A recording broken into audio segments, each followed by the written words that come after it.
Calculus removal stroke is used to remove calculus deposits from the tooth. A very short, controlled biting stroke. Used to create a brief, short stroke to snap the deposit from the tooth. And, as with all instrumentation skills, each calculus removal stroke should be made in a step-by-step manner.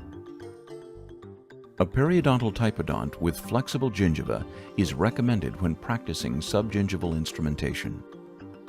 Instrumentation of root surfaces within deep periodontal pockets is one of the most important skills to master. You will not be able to practice root instrumentation in a classmate's mouth. It is important to perfect this technique by practicing on a typodont before attempting subgingival instrumentation on a patient. It is not necessary to wear gloves while practicing on a typodont. In fact, it is helpful to work without gloves so that you can assess your grasp. Step 1. Get ready. Place the working end in the Get Ready zone on the middle third of the facial surface. Step 2. Prepare for insertion. Lower your hand and the instrument handle until the curette toe is pointing toward the gingival margin. Position the working end so that the face is hugging the facial surface at a 0-degree angulation. Step 3. Insert. Gently slide the working end beneath the gingival surface. The face should be hugging the tooth surface. Insert all the way to the base of the pocket. Step 4. Prepare for a calculus removal stroke. Gently slide the working end up the root until it is positioned just beneath the calculus deposit. Step 5. Tilt the lower shank toward the tooth surface.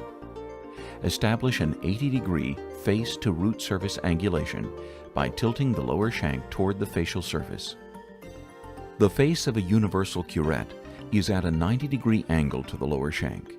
This means that the curette face and shank are tilted toward the root surface to achieve correct angulation. Step 6. Lock on the toe third of the working end. Apply pressure with your thumb to lock the toe third of the working end against the tooth surface. Step 7.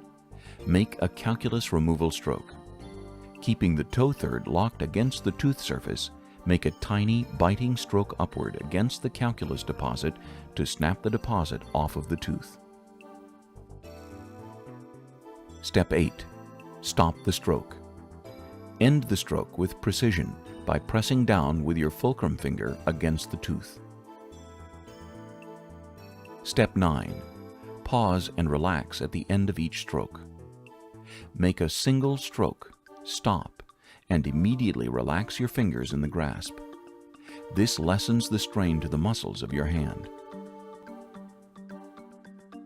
Step 10. Reposition the working end underneath the calculus deposit. Establish a 0-degree angulation with the face hugging the tooth. Using a relaxed grasp and light stroke, position the working end underneath the calculus deposit. When making a series of calculus removal strokes, it is important for each stroke to be distinct and precise. One of the most common technique errors is the use of rapid back and forth instrumentation strokes. Notice how the working end moves back and forth, up and down, in a rapid manner. The clinician does not pause to reposition the working end after each stroke. These strokes are sloppy and will be very ineffective. And unfortunately, these back and forth strokes place a lot of stress on the clinician's muscles. So this method is ineffective and stressful. Correct technique for calculus removal strokes involves a series of separate, deliberate upward strokes. The clinician makes one tiny biting stroke upward against the deposit. Immediately, he or she pauses and relaxes the fingers. Next, the clinician makes a light stroke to reposition the working end. Prepares for a second stroke. Makes one short biting stroke, and repeats the process for stroke 3. This technique is highly effective for removing calculus deposits. As an added bonus, this technique places far less strain on the muscles of the fingers and hand. To summarize, each calculus removal stroke should be made in a step-by-step manner. One stroke is made at a time. Each calculus removal stroke should be distinct and precise. And the clinician should pause and relax the hand after each stroke.